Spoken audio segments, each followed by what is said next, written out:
Today the first topic is relaxation time. Yesterday you got this formula and I told you that this is the expression for drift velocity where tau is the relaxation time.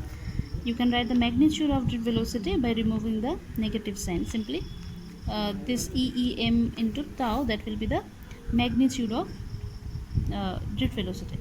Now relaxation time.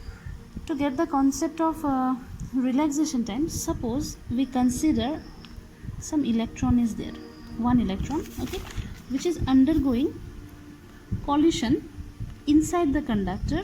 Suppose this is a conductor, twice it is undergoing collision. Suppose once when it is moving from here, suppose there we have some atom from where already electrons are ejected. So this atom is nothing but now it is like ion, okay. Another atom is somewhere here.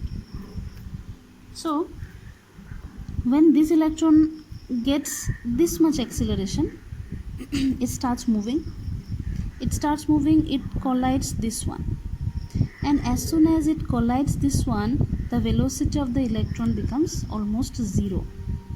Alright, so when the electron collides here, the velocity is zero, that means u 0, suppose. Alright, now we are considering again the next motion. Next motion means the electron, when it stops here, again it will start moving due to this acceleration, because this acceleration is everywhere inside the conductor. So this electron is now getting again some acceleration. As a result, it again starts moving and then it collides here again. Okay, so that means during this two successive collision, the velocity of the electron has changed from 0 to, suppose, v. Initially when the electron collides with this ion, its velocity becomes 0. So initial velocity of the electron, we are starting from here, so the initial velocity of the electron here, it is 0. Then its velocity increases and it reaches to v just before it strikes the next ion. As soon as it strikes the next ion, again its velocity becomes 0. Can you follow? So for this much part we can apply this formula. Only for this much part, means this part is what? This is the distance between two successive collision. First collision, second collision. So two successive, between two successive collision, how much is the distance? This much. And how much is the time? That time is called relaxation time. So relaxation time means, that is why you see here in place of time t, we have applied relaxation time tau, because this, see here, u is the that is the initial velocity 0, that means this condition, when it already collides with this one, its velocity becomes 0. Next, when it reaches, just before it reaches here for the next collision, its velocity is this one. So how much is the time then? That time is nothing but relaxation time. Alright, that means relaxation, you can think it in this way, that for this much time the electron is relaxed because it is not undergoing any collision between this much time. As soon as it just crosses this relaxation time, it will undergo the next collision. So how we define relaxation time? And certainly for all the electrons, this relaxation time is not same. For some, if it is 1 second or 1 microsecond, for some if it is 2 microsecond. So we have to take the average of this relaxation time. So that is why relaxation time is the average time between two successive collision. Okay, so remember that it is the average time between two successive collision inside a conductor. Alright. Then relation between drift velocity and current. Suppose we have this conductor, it is connected with this battery, positive side, this is the negative side. This is the length of the conductor. A is the cross-sectional area of the conductor, and if L is the length, A is the cross-sectional area, what will be the volume of the conductor? The volume will be A into L, area into length. Alright, now suppose we consider that inside this conductor we have n numbers of electron or free electrons per unit volume.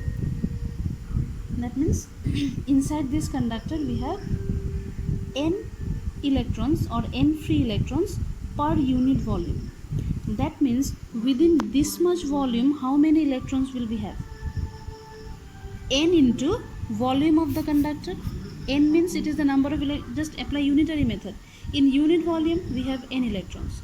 So in this much volume, how many electrons we have?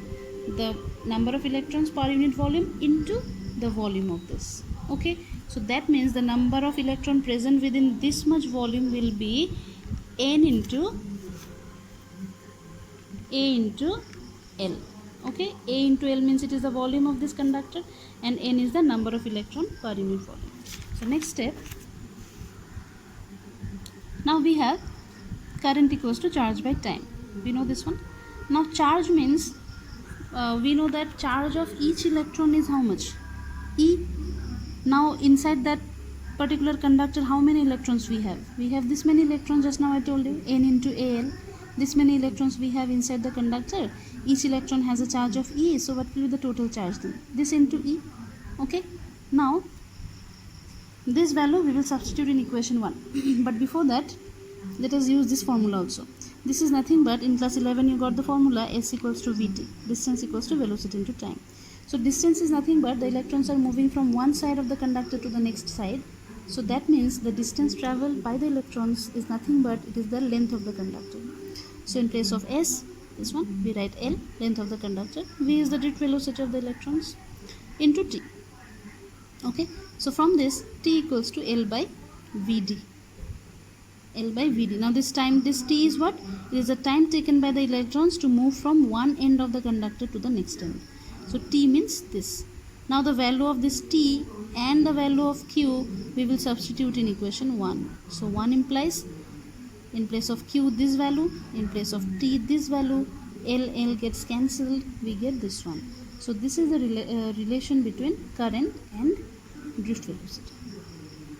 One more term here we will get, that is mobility of electrons.